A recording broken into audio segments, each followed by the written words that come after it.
Hi, everyone. Today is another episode of Life Possible with a Disability, and I am thrilled to have my coworker joining me, Justin Richardson, who is our executive director of the Numotion Foundation. And I'll let him tell a little more about that. Today, we're going to have a really fun topic, I think, and something interesting to a lot of people: dating and sex with a disability. And by no means do Justin and I hold ourselves out as some sort of experts on the subject, but we do have, our own experiences to share, and we think we can kind of shed light on a few things for people. So Justin, why don't you tell us a little bit more about your injury and about what you do for Numotion, and then we'll go from there. Sure. So thanks, Karen. I'm so excited to be here. It's an important topic, and I appreciate you inviting me to be part of this conversation. But I was injured in 2003. I was 22, almost 23 at the time, in a diving accident. And it was the last place I should have ever been injured, because I was an accomplished swimmer and ran a pool management company at the time. So just a bit of an ironic situation that I ended up in a diving accident. But I am, as you mentioned, the executive director of the Numotion Foundation, which is the philanthropic arm of Numotion. Most of our charitable giving is done via the Numotion Foundation, and met a lot of great people and organizations across the country that are very worthy of support. And it's just a fun way to spend my day. And other parts of my day are spent working with you on the marketing team, and happy to be here today. Thank you. So I guess we'll kind of get started. I want you to go first and kind of tell your sort of like dating before and after acquiring a disability. So, and then I'll throw in a few of my experiences there. But yeah, go ahead, get us started. Wow, that's an interesting way. It's funny, dating before and after. At this point, after 18 years, it's hard to even remember what dating was like before. I know that it's very similar, and that it's awkward for everybody. I feel like if you're good at dating, then I don't know. I don't know if I trust you very well. That's a great point.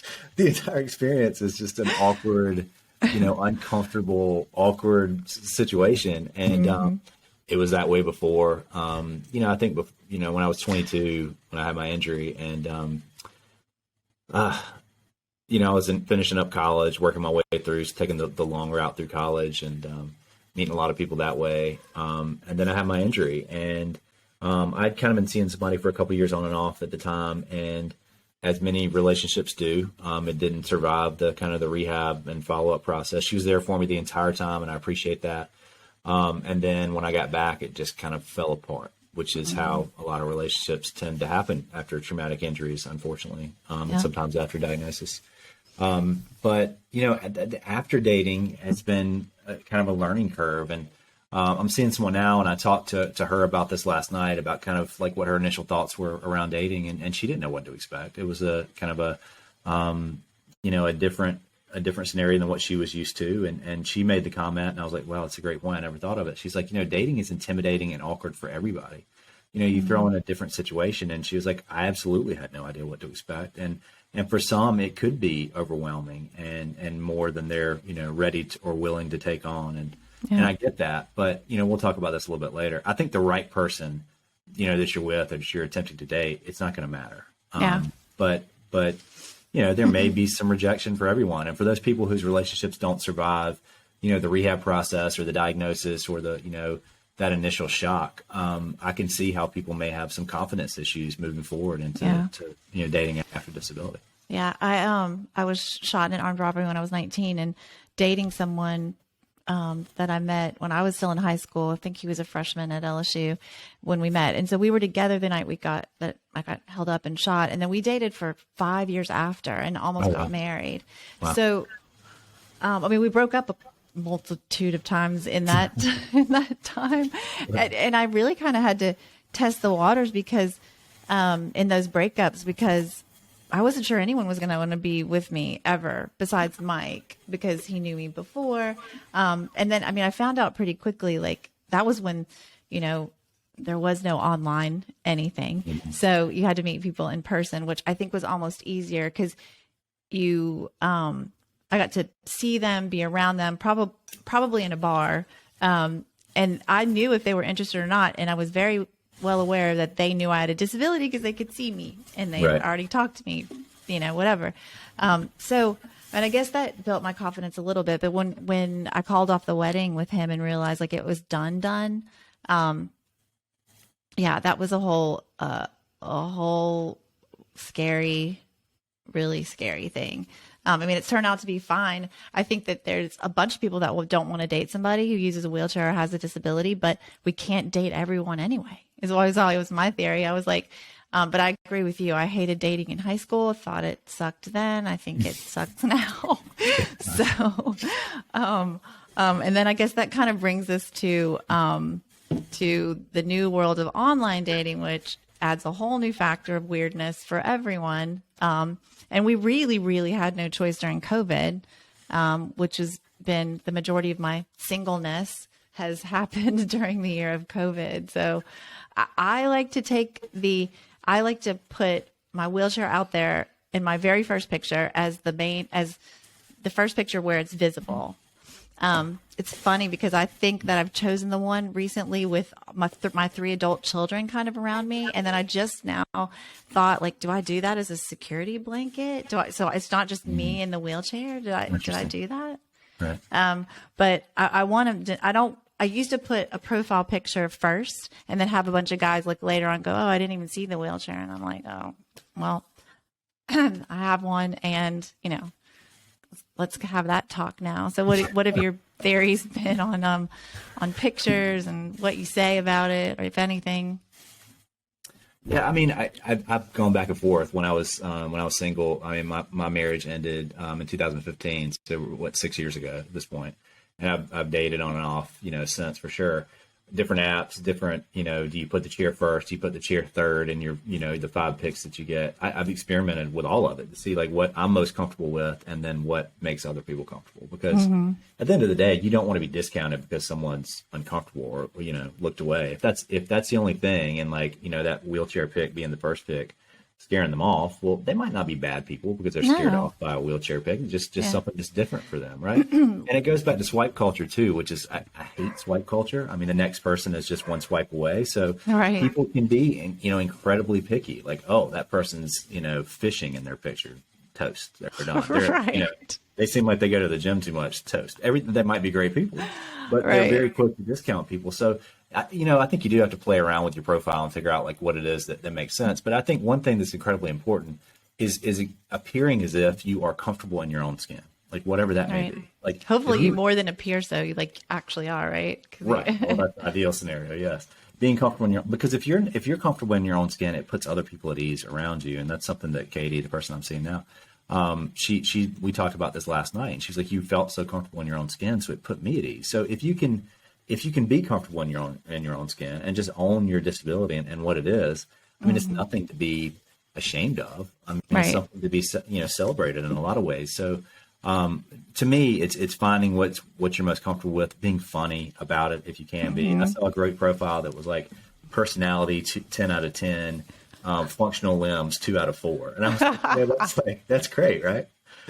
Say I do something like that, to make people feel more comfortable, and people will flock to you. It's not as if having a disability is a no-go for everybody. Now it might be for a portion of the population, but we don't want to be with those people anyway. So there are people that will date you and will want to date you, but you have to make yourself dateable. You have to make yourself someone that people want to date, and throw the chair out the window and throw the disability out the window. Focus on you. Be somebody that other people want to date, and people will want to date you. Yeah. I've had a lot of people say, because I think that like I'm a genuinely happy person. So most of my pictures I'm smiling, but it's not like I'm probably laughing.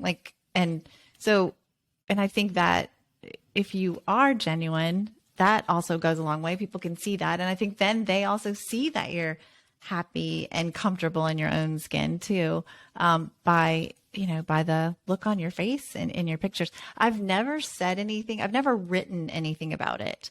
My theory on that was, here it is, like, this is it. But like, I've got a few, like a paragraph to tell you all about myself. So there's that part, but I'm not going to talk all about it because it is an important part about me, but like, I guess how it happened and how it can I have sex or not, which we're going to get to in a minute. Like, I can answer all those questions later, but I want to say the other things about, like, I have an amazing job. I have 3 great kids. Like, I want to say some other things about me.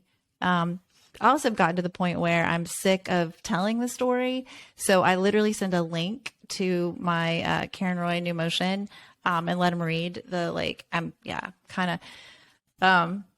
hate to say that, but I maybe I'll say like a sentence. Like, I was shot in an armed robbery when I was 19. If you want to know more about it, this is like a little bit of what I do for work, and just kind of like see what happens. So that explains all the web traffic. I've thought about that recently. I'm like, golly, this is, I mean, I don't know, could be considered constructive. We're seeing a dramatic uptick in web traffic from men in your area. That makes sense. Okay. Actually, like I've like men in my area. No, I'm like it's a nationwide search. It's fine. I can live anywhere and do my job. Well, it's funny about that. I think I took a different approach, and I directly addressed it because it comes up, one way or the other. And I think I would just say, like, hey, look, we're all in here looking for something different. Otherwise, we wouldn't be here. Welcome to something different. Like, wow. Something different. Like, wow. So step outside of your comfort zone and let's have a conversation. And that would, make people, it would challenge people a little bit to say, okay, well, Wow. And some people will probably swipe left after that. But other people were like, you know what? This is something I'll give it a shot. I've never done this before. Why not? So, wow. Yeah. That's interesting. Yeah. Well, and I will say this too, like, I've thought about this, and because you make a good point. These aren't bad people if they choose not to want to date somebody who uses wheelchair. I can be extremely, I hate to say this, but superficial. I mean, what else do you have to go on? You've got a couple of photos, and I try to look at all of them, and I try to read. I try not to like make just an initial swipe, but I mean, we can all be very shallow and superficial, and so, eventually, like you said, it's, you're going to find the right person. And if not, being single really isn't that bad if you actually like your life. So there's that too. I've thought about that a lot in the last years, that, not being in a relationship is better than being in a crappy relationship any day. So 100% agree. And you can use that time single to make yourself, the person that you want to be, which ultimately ends up being a lot of times the person that other people want to date. So I think it's incredible to be single and enjoy that single time. I try to, spend 6 to 8 months between each of my relationships, kind of just reflecting and being single and living in that space, just to get my head straight and be a better person and learn from what the last relationship was. But I agree. I think that's a great time, and there's nothing wrong with being single. I just go from one crappy relationship to the next. See? Okay. Well, I mean, that's one way of doing it. No time for self-reflection. What is that? So let's see. We think we kind of like covered online dating, and then the fact that having a disability or being a wheelchair user helps to sort of weed through people, and that's not a bad thing necessarily. No, not at all. I think dating, our disability can weed out not only people who you want to date. It's done that with friendships in my life, and all relationships. So I think it's easy to figure out what, it's hard enough when you're dating to figure out what people's intentions are. I feel like if people are, interested in getting to know people with a disability, to me, that says they have a mind that is willing to be open and to experience something they might not have experienced before. And that tends to make me believe, or lead me to believe, that most of the time people's intentions are good. Now, that's not always the case, for sure. Yeah. Cool. But I think it does help to kind of, weed out the people in our lives that may not have good intentions and be there for the wrong reasons. And that's not always a bad thing. I just was thinking, like, there are times sometimes when I see like when someone's like, I like to hike, and like they put all these things that I'm like not sure I can do. Yep. Like we can do a ton of things, right? I mean, right. There's adaptive everything, every sport, adaptive skiing, and there's even all sorts of means to go like hiking, But I think sometimes I swipe left on people because I think, oh my God, this like I can't do half the stuff this guy wants to do, so I'm not even going to entertain it. You know what's interesting about that is I used to do the same thing. The person that I dated, the significant relationship I had before the one I'm in now, that ended right before COVID started, she was a CrossFitter. And like, I thought on most of the times when people were into CrossFit or like they were really active outdoors or something, I thought, well, this isn't going to work. But that worked, you know? And that, so I learned from that, like, don't discount people just because they're into things that you can't necessarily do. Doesn't mean that can't be a relationship that works. So, Right. you know, and plus I feel very strongly that in order for two people to be happy together, they have to be happy individually, and that people should have their own things that they're into. Yeah. And if their thing is like sometimes like being out in nature and doing like rocks and CrossFit, then knock yourself out. To be honest, I think that was more of my fear of rejection on the flip side. Yeah. If that makes any sense. So like, It well, does. I'm not going to pick him because he's going to see me and think I can't do those things and he's going to reject me. Right. That's kind of a realization that just happened right now. So It's free therapy here, Karen. I got you. the next kind of point that we were looking at in the dating thing was don't settle for less. And I agree. Like you know, if you're not feeling good about yourself, I guess there might be a tendency to settle for less. But I think on the flip side, with that swipe culture we were talking about, and always looking for the next best thing, like there's no perfect person, there's no perfect relationship, and sometimes I think we kind of go too far to the other side where I've got talking to 4 people, and I don't know. There's got to be a healthy balance in there somewhere. Yeah, and that's why I goes back to I just despise swipe culture, which is one of the many reasons I prefer to either be single or in a relationship than like serial dating, because it's just it makes my skin crawl to do it. But it's the only way to date right now, really. Right. You know, the days of like just meeting in the grocery store are gone, because I think sometimes now if you see somebody attractive in a grocery store out in public, you might not go up and talk to them. You pull out your app and see if they're like within a mile or whatever it is, Right. to see if you can swipe right on them. Have you ever met any? I mean, I've been married for the majority of my life. I was married for 20 years. My husband passed away in 2016, and then I dated someone for like 4 years after that. But so I haven't been single a ton, but I don't recall ever running into anyone at the grocery store that I thought was like super hot. Anyway, Oh, really? You're going to the wrong grocery stores. Yeah. maybe more hot women. I don't know. No, that's the key. You like find something on a shelf that you can't reach, and you're like, hey, Oh my can you help me grab that? You know, it's like, Oh, Justin. there's definitely ways to do it. It's just not as common for sure these days. That's hilarious. And then, people might be scared, the whole like wearing a mask or whatever and that stuff. Okay. So I think we'll move on to the even more popular topic than dating. We'll move on to the topic of sex with a disability. So, so you had a really cool quote when we were talking about this. So why don't you start it off? Yeah, it's interesting. We were talking kind of before we started recording this about like how that topic always comes up, and it comes up so fast in conversation. Like there is not any delay in people asking about sex. Like, can you still have sex? Like that happens.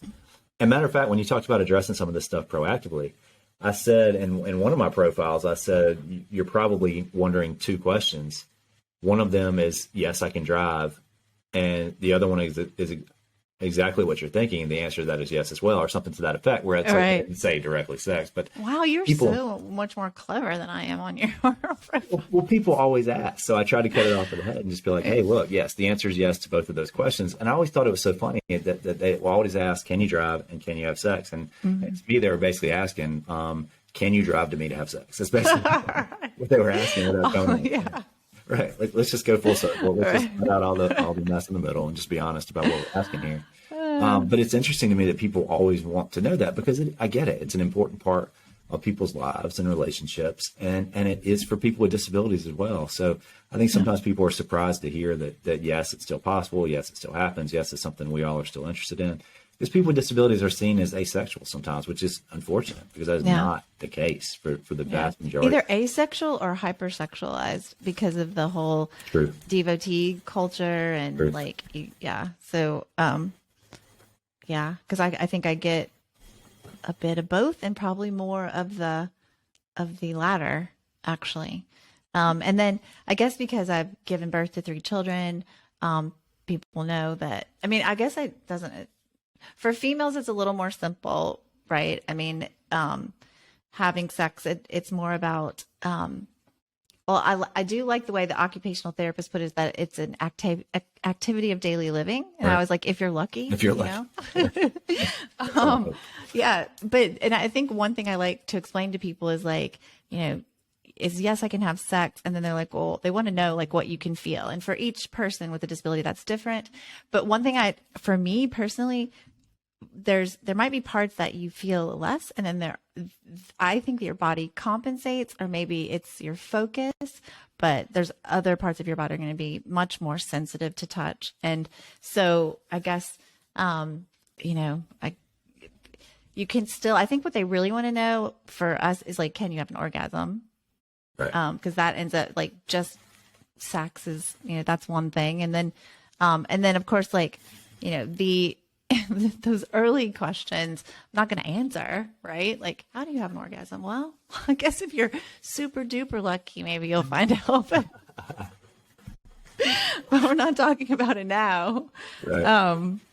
But you had said, like everything you knew about sex before your injury, just throw it out the window and Yeah. start over. I think you have to. I mean, I think, you know, for people that have a diagnosis or traumatic injury and they are experiencing sex in a different way than they did before. For me, I think if people go into that with expectations that sex for them is going to be the same as it was before, then they are setting themselves up for disappointment.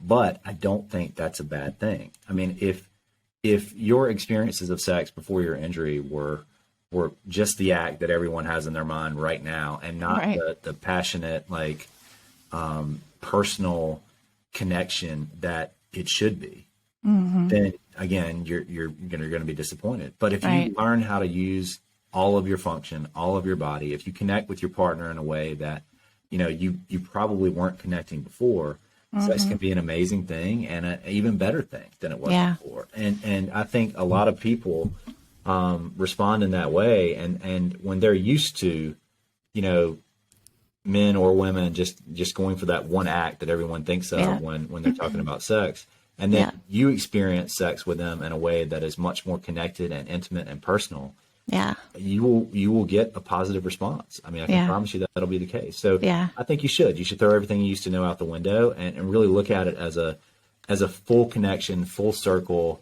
you know, full functional ability, like whatever function you have, there is Yeah. function enough to experience that in a way that's personal and intimate and good for you and your partner. Yeah, I agree. I mean, and there's a lot to learn, and you know, because there were really no books. I think they gave me like a pamphlet on sexuality when I first was in rehab, like a little tiny pamphlet. And I mean, there's a lot more out there now. Now you can YouTube it, and you can. I think his name is Dr. Mitchell Tepper. And he's a quad, and he's basically like a sex therapist. And he's got all kinds of information out there and videos. So I did a blog on it. Now this is, you know, probably 2 years ago. So I was like 50, had 3 kids, and, been in relationships most of my life. I learned some things when I wrote the blog, like just all kinds of, there are slings and pillows, cushions, like things for positioning, things that I guess I didn't even know existed, to be honest. After I wrote the blog, if any of the guys I was dating read the blog, they were like much more excited than they needed to be, because I was like, there's nothing hanging from the rafter in the ceiling in my bedroom, I assure you. But but I guess the point is, I'm going to put links to some of this information in the show notes, so anybody that's interested can go and find more information, more than Justin and I want to talk about on this podcast. But yeah, and there's also a podcast called what is something after dark, but it's about disability, and it's all about disability and sex. So yeah, there's more to learn. There's a lot to learn, and I think it's unfortunate that we really don't learn more than we did, like in rehab. And I know my rehab was in 2003, Yeah. and part of that was overseas, and then part was at Craig, and we did spend a little time at Craig in Colorado talking about it, but not a lot. And I think it's because it's just so, you know, been such a taboo topic for so long. But we learn how to do everything else in rehab, how to feed ourselves, how to bathe ourselves, how to, whatever. But then you don't talk about sex, and people go home and have no clue what to do or how to do it or how to even approach the topic. And like you said, if we're lucky, it's an activity of daily living, weekly, monthly living. Yeah, right. That is something that should be addressed. And I feel like everyone should have that type of education. Definitely. Yeah. And if you're, I now speak to a lot of OT schools, and I talk about that, and I tell them that they need to get really educated and really comfortable with the topic so they can bring it up. A lot, when I was a social worker working in rehab and I worked with people with new injuries, that was one of the first things they asked me about, women and men. It was about sex. Luckily we had a urologist in town, who that was her area of expertise. She has since left Baton Rouge. We really don't have anyone anymore. But that kind of brings me to my next topic, so for conception for females is pretty much the same. Your paralysis will not impact your ability to get pregnant. And then all of mine were, vaginal births. I didn't have any C-sections. I think people assume that I had to have a C-section. I did not. But for men, it's different. And I kind of wanted you to share a little bit of your experience. Yeah, absolutely. So when I woke up in the hospital on August 10th after my injury, I asked the doctor 2 questions. I already knew I was paralyzed, but I wanted to hear him say yes. I said, am I paralyzed? And at 22, I'd spent the past, how many ever years trying not to have kids. But for some reason, I asked him, I said, am I going to be able to have children? That was the second question I asked him after, am I paralyzed? And his response was, well, yeah, technology's progressed and there's some opportunities out there. We don't know for certain, but that's a conversation we'll be happy to have. So you're right, for men, it is much more difficult. A lot of people lose the ability to ejaculate, especially after injury. So it is a much more difficult process to conceive, but it's possible. My daughter's 8 now. She was born via IVF, via ICSI IVF, specialized form of IVF. And I think from what I understand now, technology has progressed even further so that they have, much better opportunities for conception. There are other ways to retrieve the goods that they need. I had a testicular biopsy to make things happen. And every crack in the sidewalk I felt for a week after that surgery. Right. But it was successful, and they got more than what they needed. Matter of fact, I still have some swimmers in storage and on ice, and I'm to the point in my life now where that's probably not going to be something I use, but I kept them after the fact. But we did go through IVF, but there are other ways to go through that process that may not be as invasive or as expensive or as difficult. So we went that route because it gave us the best chances at the time for conception, but there are other opportunities. And my advice to anyone who's seeking that out would be to consult your urologist for not just for your options on conception, but everything around sex. As if you're a man who's interested in sex and after your injury or diagnosis and you're interested in conception, start with your urologist and they can point you in the right direction. Yeah, because we had this a brief conversation earlier about, there's Viagra, but for you and for other people that we know, that can cause like severe headaches, maybe blood pressure issues. So there's injections, and there are, from what I read, people might even use implants sometimes, but all things that your doctor would help you with. Right. And I think that it's going to be a different solution for every person. I mean, I've tried things that were not, just like you said, like the side effects of Viagra and Levitra were awful. Like the headache afterward, it wasn't worth it, But other options. It's just saying a lot. Right. It would, yes. When it's not worth it, that's saying a lot. There are other options that are, better. And here's the other thing too. It's also expensive. I mean, there are, the medications are not typically, covered by your insurance. So a lot of times it's out of pocket and it can be expensive, but it's just like any other life choice. You have to decide what's worth it and what's not. And, but start with your physician. That's always the best place to go, and your urologist. And they always, they're used to having these conversations.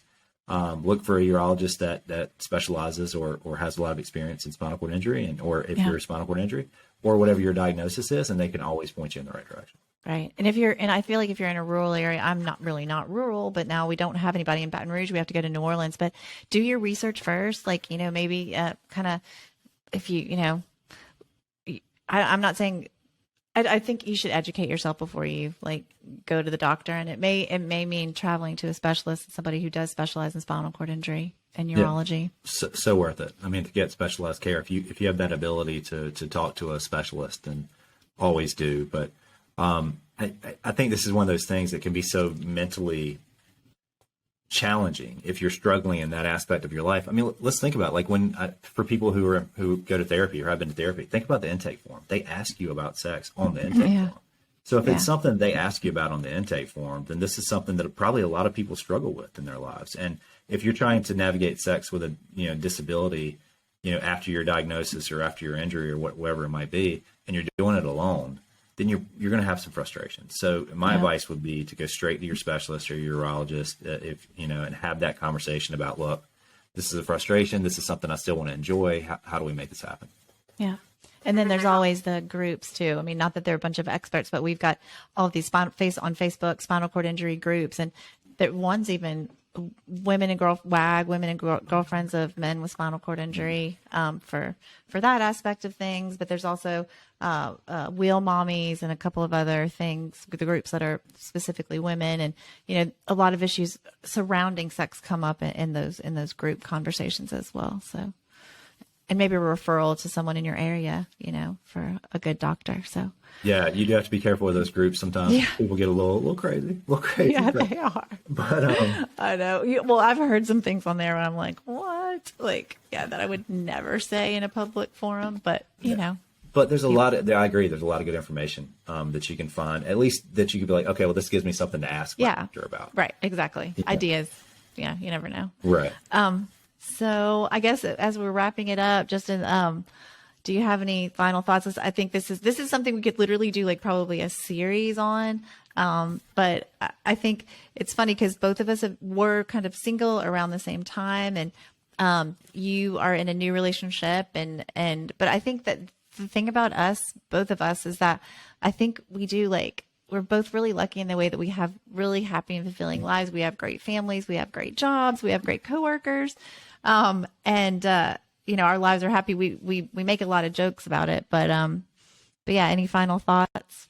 No, I mean, it's interesting. Katie and I have been together, for going on, better part of a year, 8 months or so now. But like, I was talking to her again last night, and she was very honest with me about the fact that, it was intimidating at first. Like, how could it not be? Like, if she sat there and said, no, it wasn't, she would have been lying to me. Yeah.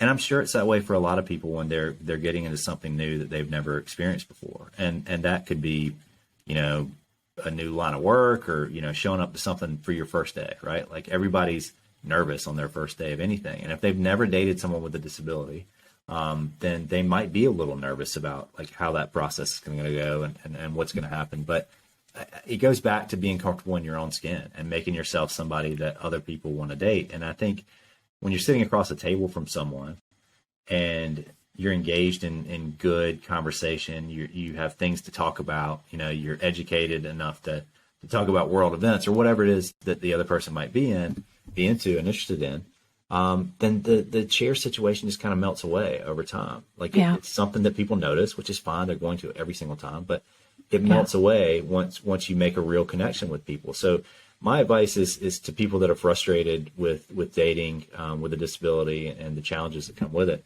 is to focus on yourself and make yourself somebody that other people want to talk to and engage with. And if you do that, then the rest will take care of itself once you put yourself back out there. Yeah, I completely agree. Thank you so much for being my guest. You will probably be my guest many, many, many more times. We can talk about foundation things and all kinds of fun stuff. But you were the first person I thought of just because we laugh so much about like dating. This whole dating process has been so funny. I'm like, Justin and I'm sure we can pull off an entertaining 30 minutes on sex and dating. So thank you again. And I'll see you next time. No, thank you so much, Karen. I love being here, and I'll be happy to join you in the future. But thank you. All right. See you later. All right.